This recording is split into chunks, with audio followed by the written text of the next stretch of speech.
Hello दोस्तों, नमस्कार। LP सरकारी जॉब चैनल पर आपका हार्दिक स्वागत और अभिनंदन करता हूं।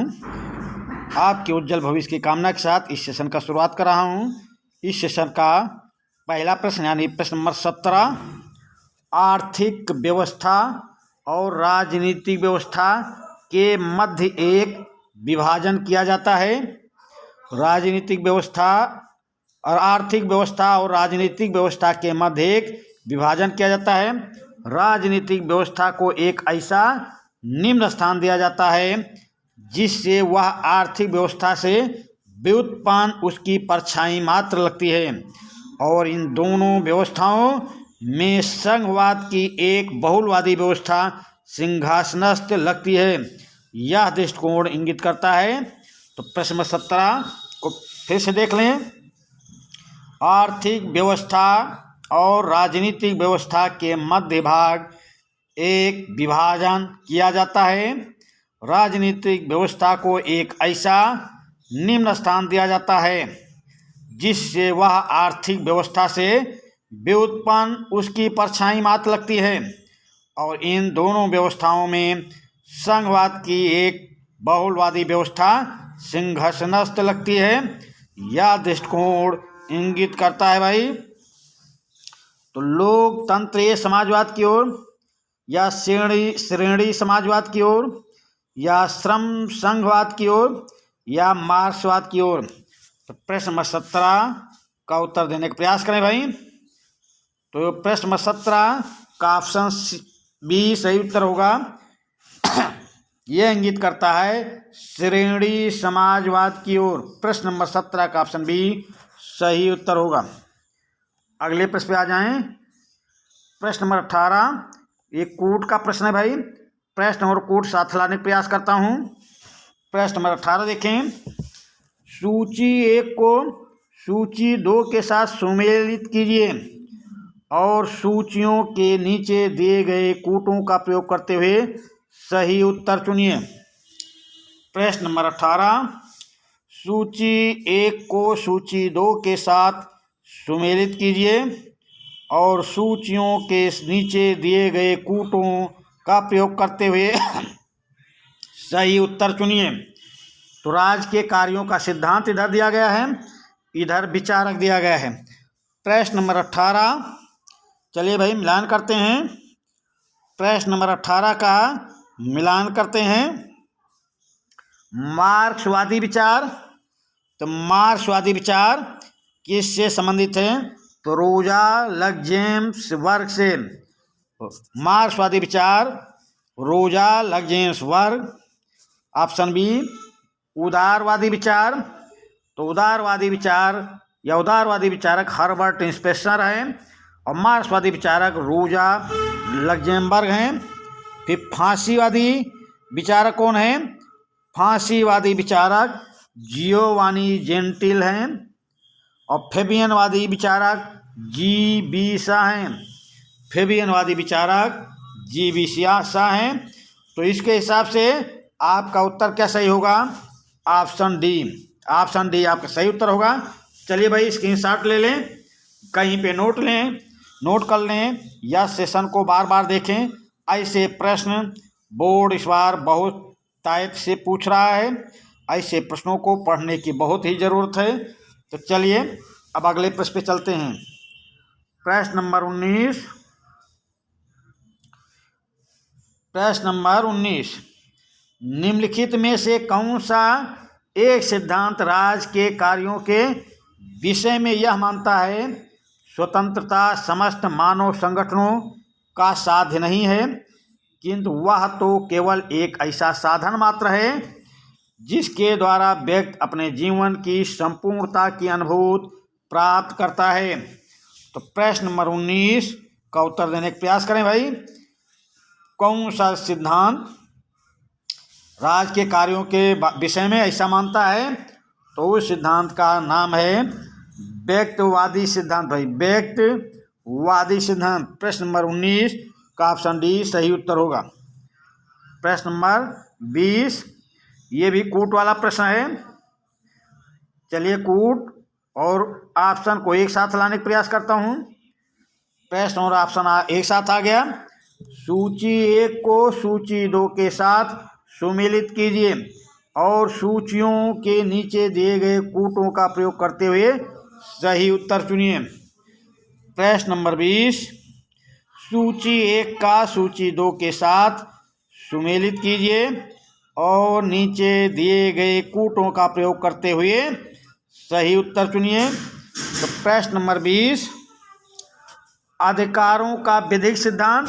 तो अधिकारों का विधिक सिद्धांत किससे संबंधित है? तो जर्मी बेंथन से। अधिकारों का विधिक सिद्धांत जर्मी बेंथन से है। फिर चिरभोग अधिकार का सिद्धांत। तो चिरभोग अधिकार का सिद्धांत यानी ऐतिहासिक अधिकार का सिद्धांत एडमंड बर्ग से संबंधित है। फिर आगे देखते हैं नैसर्गिक अधिकार का सिद्धांत। तो नैसर्गिक अधिकार का सिद्धांत लॉक से संबंधित है। और फिर ऑप्शन डी, अधिकारों का आदर्शवादी सिद्धांत टी.एच. ग्रीन से संबंधित है। अधिकारों का आदर्शवादी सिद्धांत टी.एच. ग्रीन से संबंधित है। तो प्रश्न नंबर 20 का ऑप्शन क्या सही होगा? ऑप्शन डी आपका सही उत्तर होगा। चलिए अगले प्रश्न पे आते हैं। प्रश्न नंबर 21। प्रश्न नंबर 21 देखें। प्रश्न नंबर 21,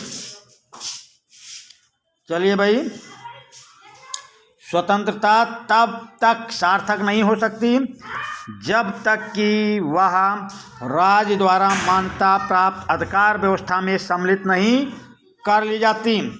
यद्यपि उनकी प्रकृति नैतिक है परंतु राज्य उन्हें मान्यता देता है। यह मत प्रतिपादित किया था। प्रश्न नंबर 11 को फिर समझें। स्वतंत्रता तब तक सार्थक नहीं हो सकती जब तक कि वह राज्य द्वारा मान्यता प्राप्त अधिकार व्यवस्था में सम्मिलित नहीं कर ली जाती।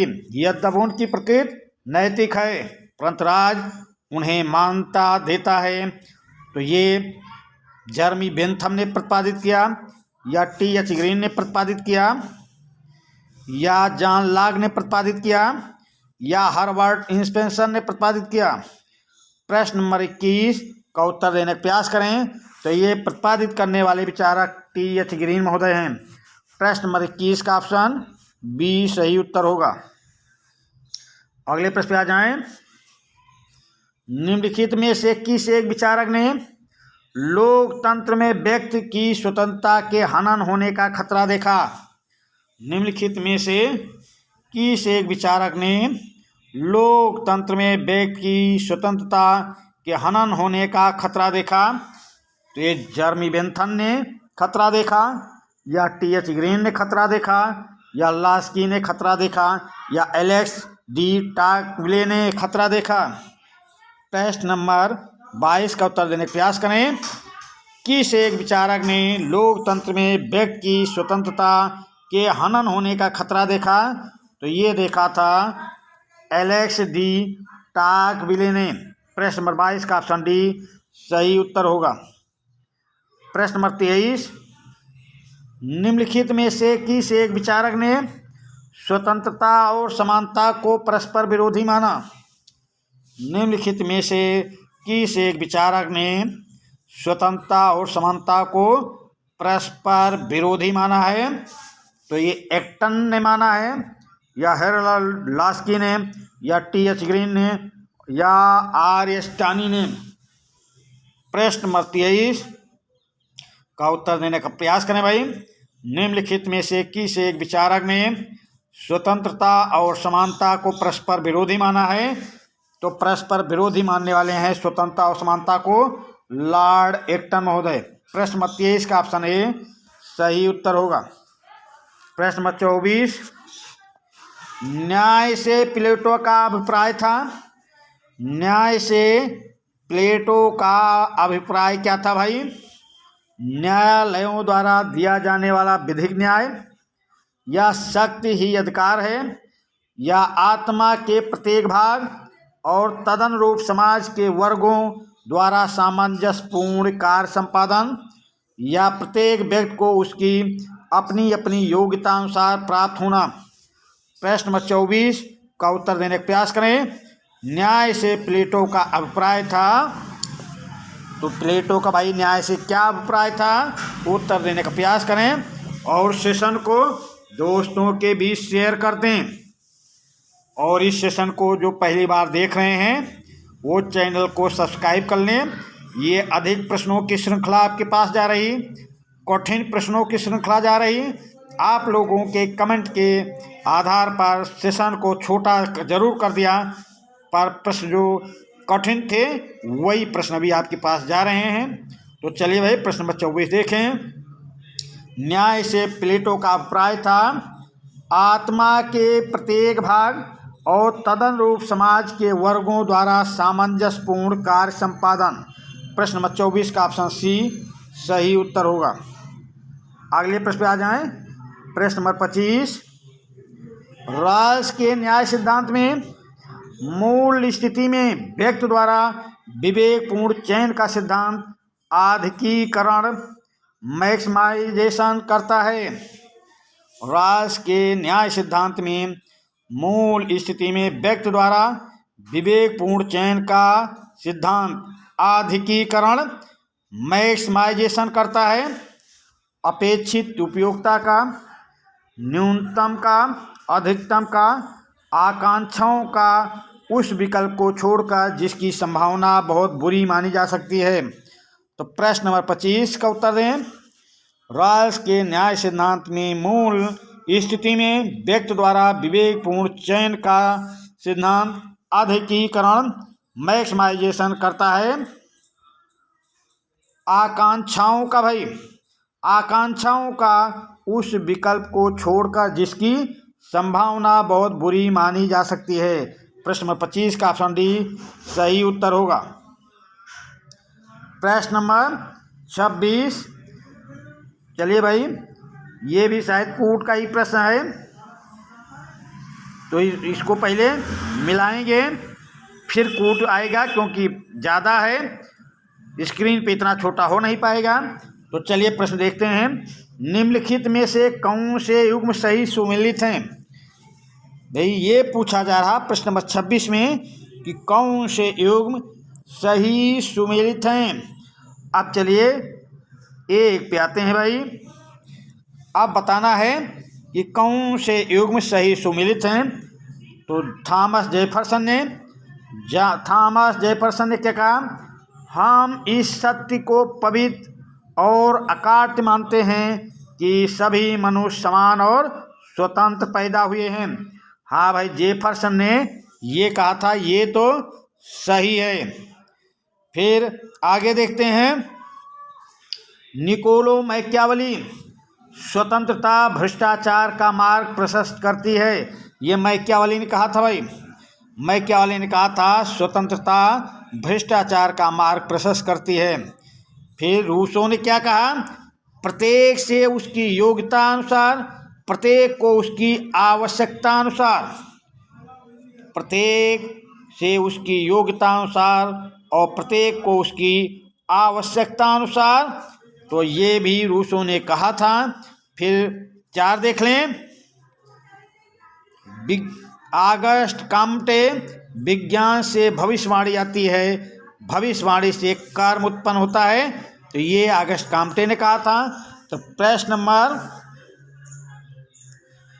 26 का ऑप्शन क्या सही होगा भाई? ऑप्शन ए सही होगा। प्रश्न नंबर 26 का ऑप्शन ए सही उत्तर होगा। अगले प्रश्न पे आ जाएं। प्रश्न नंबर 27, प्रश्न नंबर 27 देख लें भाई। एकल संक्रमणीय मतदान व्यवस्था में आवश्यक कोटा निर्धारण के लिए स्वीकृत फार्मूला। एकल संक्रमणीय मतदान व्यवस्था में आवश्यक कोटा निर्धारण के लिए पंजीकृत या स्वीकृत फार्मूला क्या है? चलिए भाई देखते हैं। मतों की संख्या बटा प्रत्याशियों की संख्या, ये फार्मूला है। या वैध मतों की संख्या बटा प्रत्याशियों की संख्या, ये सही है। या वैध मतों की संख्या बटा सीटों की संख्या प्लस 1, ये सही है। या वैध मतों की संख्या बटा सीटों की संख्या +1, फिर दोनों में +1। तो भाई क्या सही हो सकता है? एकल संक्रमणीय मतदान व्यवस्था में आवश्यक कोटा का निर्धारण के लिए स्वीकृत फार्मूला, तो भाई ऑप्शन डी है स्वीकृत फार्मूला। 1 प्लस यहाँ +1, फिर दोनों में +1, तो स्वीकृत फार्मूला प्रश्न नंबर 27 का स्वीकृत फार्मूला ऑप्शन डी सही उत्तर होगा। अगले प्रश्न पे आ जाएं। प्रश्न नंबर 28। प्रश्न नंबर 28, जो प्रतिनिधित्व के लिए उठाई गई मांग प्रतिनिधित्व नहीं तो करारोपण नहीं की गई है। जन प्रतिनिधित्व के लिए उठाई गई मांग प्रतिनिधित्व नहीं तो करारोपण नहीं की गई है, तो किसके द्वारा की गई है? अमेरिका के स्वाधीनता संग्राम के अवसर पर, या बोल्शेविक क्रांति के अवसर पर, या फ्रांस की राजक्रांति के अवसर पर, या गौरवमय क्रांति के अवसर पर। प्रश्न नंबर 28, जन प्रतिनिधित्व के लिए उठाई गई मांग प्रतिनिधित्व नहीं तो कर नहीं की गई है, तो ये अमेरिका के स्वाधीनता संग्राम के अवसर पर भी ये मांग उठाई गई है। प्रश्न नंबर 28 का ऑप्शन ए सही उत्तर होगा। प्रश्न नंबर 29। प्रश्न नंबर 29 देख लें। निम्नलिखित में से कौन सी एक व्यवस्था प्रतिनिधि सदन में स्वतंत्र प्रत्याशियों अथवा दलहीन सदस्यों के निर्वाचन की संभावनाओं को रोकने का श्रेष्ठ और उपयुक्त उपाय है?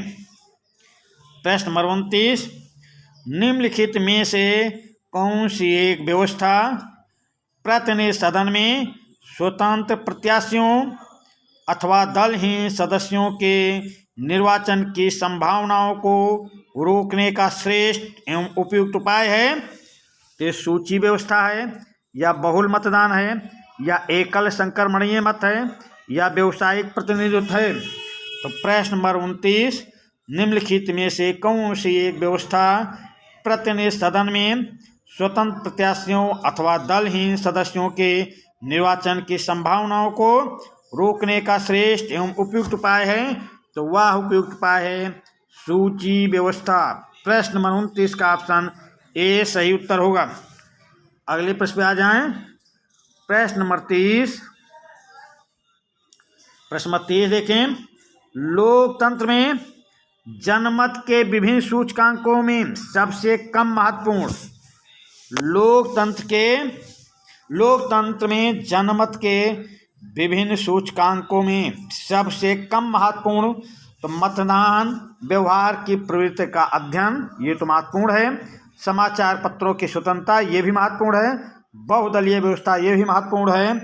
और अधिकारियों का अनुक्रियाशील व्यवहार, ये ही सबसे कम महत्वपूर्ण है भाई। तो प्रश्न नंबर 30 का ऑप्शन डी सही उत्तर होगा। प्रश्न नंबर 31, ये भी कूट वाला प्रश्न है भाई। चलिए प्रश्न और कूट एक साथ लाने का प्रयास करते हैं। प्रश्न देखें। निम्नलिखित युग्मों में से कौन से सही सुमेलित हैं?